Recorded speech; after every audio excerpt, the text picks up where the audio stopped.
Do you ever freeze when you try to speak Japanese? You know exactly what you want to say, but your mind goes just blank, your mouth won't move, and then boom, awkward silence. If this is you, I've got good news. Learning Japanese is actually way easier than you think. You're not bad at Japanese. You're just stuck in this thinking too much zone. Today, I'm going to show you how to break that freeze and start speaking naturally, even if you're shy or a complete beginner.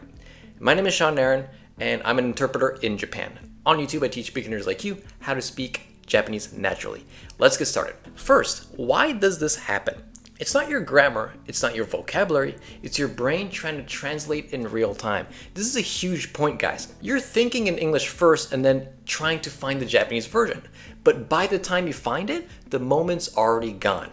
That's why you freeze. I know this happened to you once or twice in the past, guys, so every Japanese learner, even advanced ones that I know, has gone through this stage. The key here is to train your mouth, not just your memory. And I just said train your mouth, but what does this mean?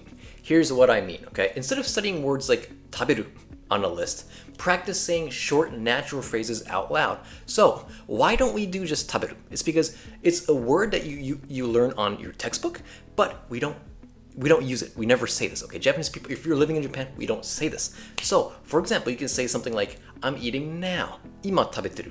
I'll eat later. Ato de taberu. Or I haven't eaten yet. Mada tabetenai. You kind of connect these words with, small, give a little bit of small details in the beginning or at the end so that only taberu becomes more lively. It becomes alive, okay? No one says taberu. It's just a word, right? We use ima tabeteru or ato de taberu, right? Things like this. These are real situations that you're actually going to use, all right? You don't need to memorize 1,000 verbs, just 5 phrases, guys, per day that your mouth can, just say smoothly, okay? The more your tongue gets used to the rhythm of Japanese, the less you're gonna freeze.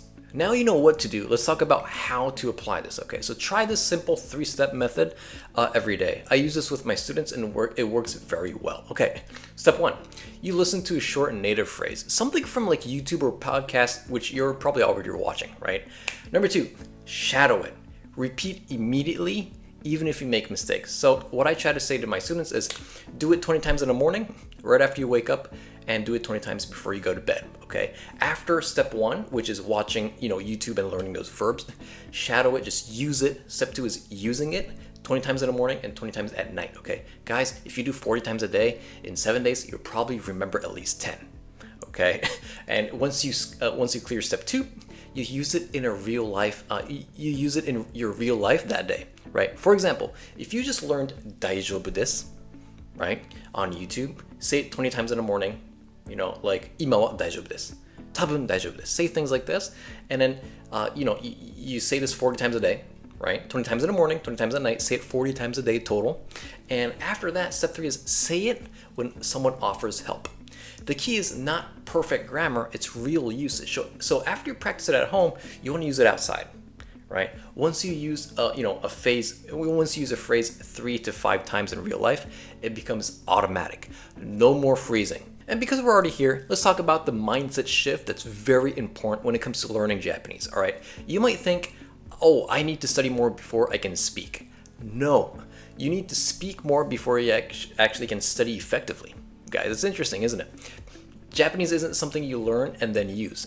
It's something you use to learn, if that makes sense, right? The moment you stop chasing perfection, your confidence just skyrockets. Just say it, okay? Like I said, 20 times in the morning, 20 times at night.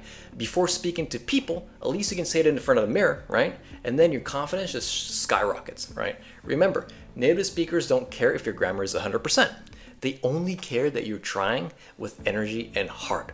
Okay, so next time you freeze, guys, smile, take a breath, and just say something. Because learning Japanese is easier than you think when you stop trying to be perfect and start trying to connect. If you think that this video gave you any value, please talk about it with friends and family because repetition is key when it comes to learning Japanese, all right? Anyways, guys, thank you very much for watching my video. I hope that a lot of people are able to learn from my videos, and I'll talk to you in our next one. That was Sean Naran reporting from the Nagoya region. Bye-bye.